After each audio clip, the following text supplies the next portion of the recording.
Good morning, everyone. My name is Krisha Mange, and this is my presentation which I will be talking about.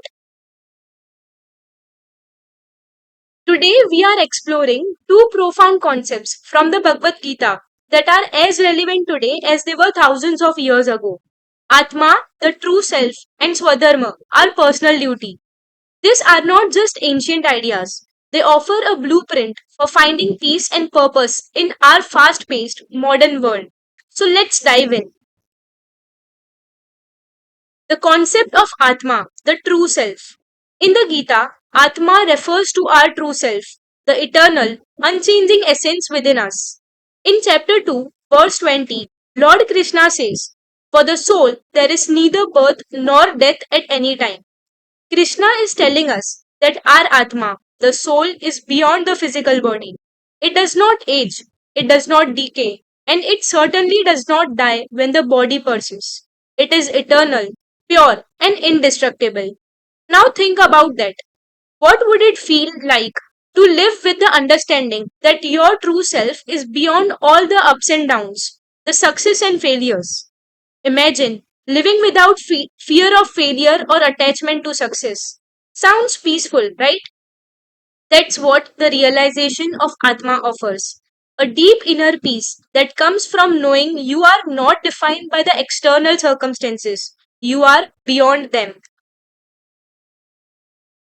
Swadharma, the path of one's own duty.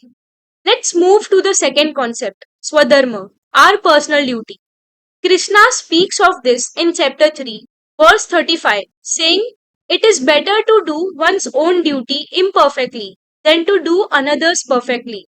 Krishna teaches us that each person has a unique role in life, something that aligns with their nature, their talents, and their circumstances. Arjun, for example, was a warrior, and his duty was to fight for justice. If he abandoned that, he would cause harm, not just to himself, but to the world around him. Now, I want you to think, what is your Swadharma? Are you staying true to your path, fulfilling your responsibilities with integrity even when it's tough? Sometimes we get caught up in comparing ourselves to others or chasing someone else's dream. But Krishna reminds us that it's not about perfection, it's about authenticity. Doing what is right for you, even if it's not easy. The relationship between Atma and Swadharma.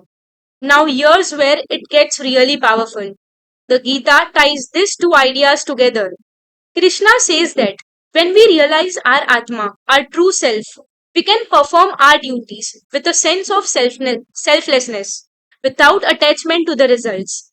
In chapter 2, verse 47, he says, "You have the right to perform your prescribed duty, but not to the fruits of your actions."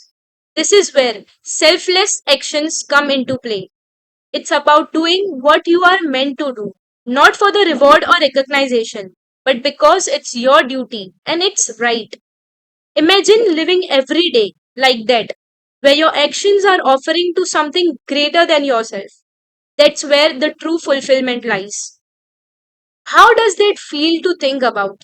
To do your work, your daily task, not for the applause, but as sacred offering to the universe. It's a powerful shift. Relevance in the modern life. In today's world, we are constantly juggling responsibilities, battling stress, and measuring our worth by the external achievements. We compare ourselves to others and we forget to connect with who we truly are. But the Gita offers us a different way by connecting with our Atma, our true essence, and by living in alignment with our Swadharma. We can find peace and balance. It's not about being perfect, it's about being true to who you are. Whether you are a student, a professional, or a parent, the teaching of the Bhagavad Gita are timeless.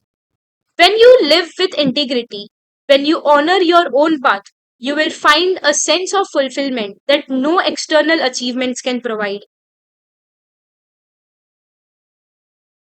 So, to sum it up, the Bhagavad Gita teaches us that when we realize our true self, our Atma, and fulfill our unique duties, our Swadharma, we unlock the inner peace, purpose, and fulfillment.